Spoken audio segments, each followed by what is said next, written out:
মহাশ্বশুরমর্দিনী দেবী দুর্গাকে বরণের পর মণ্ডপে মণ্ডপে পুরোহিতের মন্ত্র, ধূপ, পঞ্চপ্রদীপ, উলুধ্বনি আর ঢাকের বাদ্যের সঙ্গে চলছে দুর্গতিনাশিনীর আরাধনা।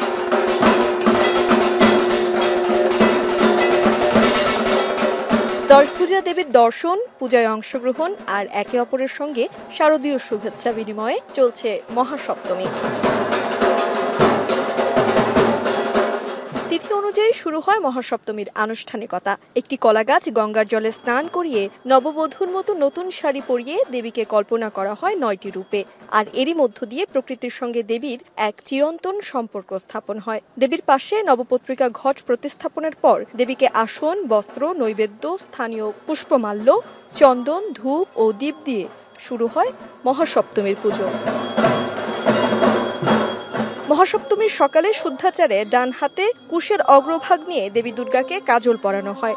প্রথমে ত্রিনয়ন, তারপর বাম চক্ষু, শেষে ডান চক্ষু আঁকা হয় মন্ত্র উচ্চারণের মাধ্যমে। আর পুরো কাজই করা হয় পর্দায় ঢাকা ঘেরাটোপে পুরোহিতের উপস্থিতিতে। এবং এরই মধ্য দিয়ে প্রাণ প্রতিষ্ঠা হয় দেবী দুর্গার মাঝে। লেলিহান মুদ্রায় ১০৮ বার বীজ মন্ত্র জপ করা হয়। চক্ষুদানের পর হয় কল্পরাম্ভ ও ভিত পূজা। সবশেষে বেলা 11:30টায় দেবীকে অঞ্জলি দেন ভক্তরা। ছেলে মেয়ে হই হুল্লা, এই বাড়ি থেকে ওই বাড়ি পূজা, পাড়ায় পাড়ায় পাড়ায় পাড়ায় পূজা।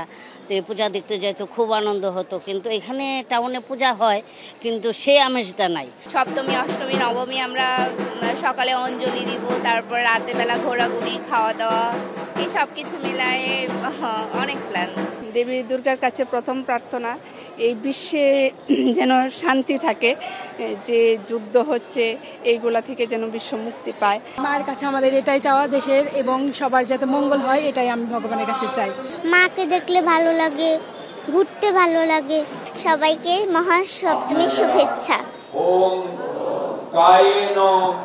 এই দিনে ত্রিনয়নী দেবীর সবচেয়ে ভয়ানক কালরাত্রি রূপের পুজো করেন ভক্তরা। অশুভ শক্তির বিনাশ ঘটিয়ে শুভ শক্তির প্রতিষ্ঠা করেন দেবী কালরাত্রি।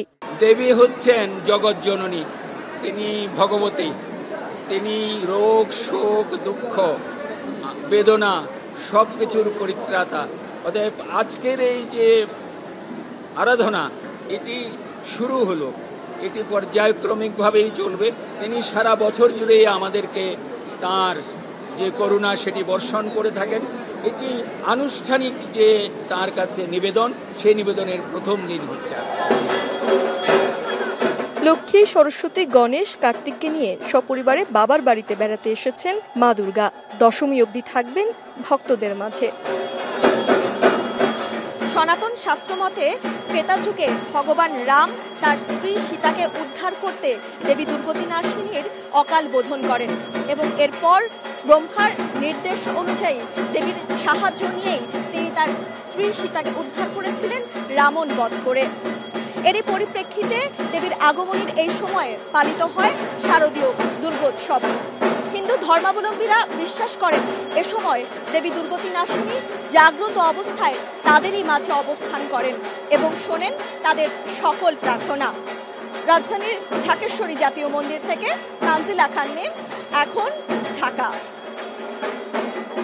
শিয়া বাটার ও ভিটামিন ই সমৃদ্ধ লিলি বিউটি সোপ, তারুণ্যময় উজ্জ্বল ত্বকের জন্য। রিমার্ক